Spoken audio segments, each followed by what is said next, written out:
Hey guys, my name is Carmen. I typically talk about very lighthearted subjects on this channel. However, today I'm going to be talking about something that I think needs to be addressed. It's been a couple weeks since the protests, the actions.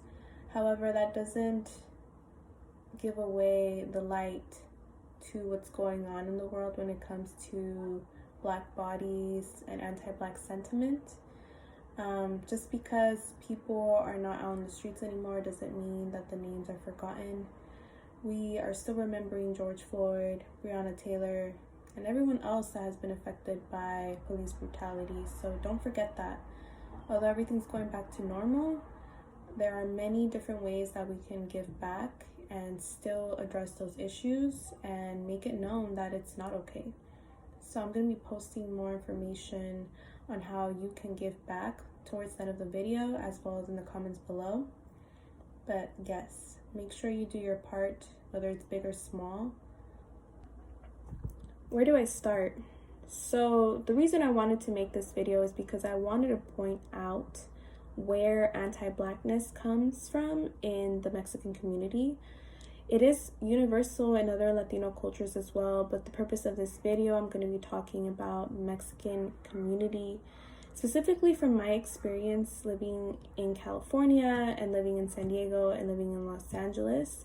I do want to point out that oftentimes anti-Blackness in the Mexican community comes from ignorance, colorism, cultural appropriation, and downright just not trying to see points of views from other cultures or understand, and ethnocentrism, which means that oftentimes Mexican people think that they are the center of the universe or the center of Latinidad, and that they're literally the only culture that's important because of la raza, which is something that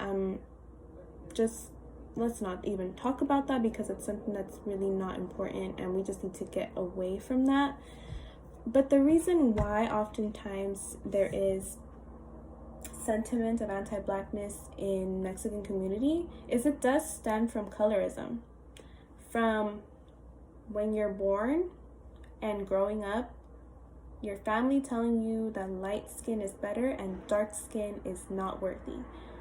Why are we being taught that when we're young, and why is it that there's so much emphasis on skin color in our community, especially Mexican community, knowing that not everybody is passing, not everybody is born with light skin complexion. There are all types of individuals in Mexican communities that don't look like me.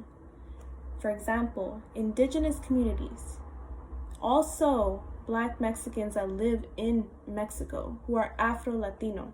That's also very important to note that in Mexican communities, Blackness tends to not be a factor or be important enough to accept. And that is not okay. We need to do better. We need to educate. We need to understand that oftentimes the way that we feel towards Black people comes from the way that we were brought up. Comes from ignorance, comes from stereotypes. As you get older, you need to make sure to uncheck your privileges. If you are benefiting from colorism and you are in a position of power, but you know that you can help other people and provide a helping hand and lend your advocacy and your privileges to other people, then do it. Because not everybody has the same privileges. And it's very, very important to note that we need to do better as a community. It's not about us, okay? Like these protests, these actions that are occurring because of Black Lives Matters is because of Black Lives Matters. And if we go to protest, if we are there in solidarity, we need to make sure that we're there for Black lives, not because somebody in the Mexican community also experienced police brutality. Yes, that is very sad. That does hurt. But we need to stop taking spaces that right now are not meant for us. And that's one other thing that I want to point out. In our community, anti-Blackness, like I said, comes from ethnocentric viewpoints. We are not the center of the universe. We're not the center of the universe for Latinidad. We need to understand that there are other cultures that make up Latinos. There are Afro-Latinos. people of Caribbean descent. They're even like people that just, you just have to understand. It pisses me off that we oftentimes, Mexican people, think we are a majority when in reality we're really not.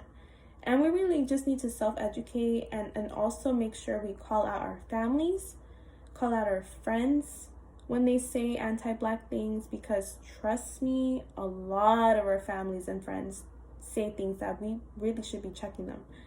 So it's very important to understand that yes, oftentimes it is coming from a place of checking our privileges, checking ourselves, checking our families, but we need to know that that is not okay. And even though everything in our timelines are going to normal, I wanted to make sure that I put this out because it's something that has really been bothering me, especially going to a protest or an action and seeing Mexican people take over a space that is not for us. It's for Black Lives Matters. So if it makes you uncomfortable, imagine how it makes Black people uncomfortable. So let's do our part. Make sure we're there for Black Lives Matters, and to also make sure that we are contributing to the cause, whether it's big or small, whether it's monetary, a social media retweet, signing petitions, or what have you.